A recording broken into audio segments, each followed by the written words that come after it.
যেই সরকার নামাজ প্রতিষ্ঠা করে না, যে সরকার ভালো কাজের আদেশ দেয় না, যে সরকার মানুষকে অন্যায় কাজ থেকে ফিরায় না, যাকাত আদায় করার অধিকার তার নাই।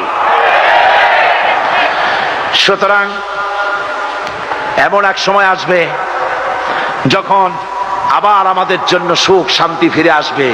সেজন্য কোরআনের কাছে আসতে হবে। কার কাছে?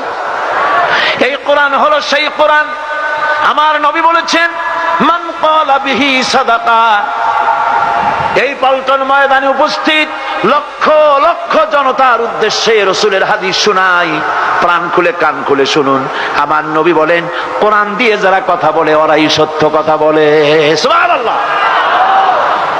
আপনার নেতা বক্তৃতা করতে আসে, না আছে কোরআন, না আছে হাদিস, সব নিজেদের মন গড়া কথা, ঠিক কিনা? কোরআন দিয়ে যারা কথা বলে তারা সত্য কথা বলে, কোরআন দিয়ে যারা মানুষকে ডাকে ওরাই সঠিক পথের দিকে ডাকে। যেই ডাক শুরু হয় দুনিয়া থেকে, আর এর যাত্রা শেষ হয় জান্নাতুল ফেরদাউসে গিয়ে।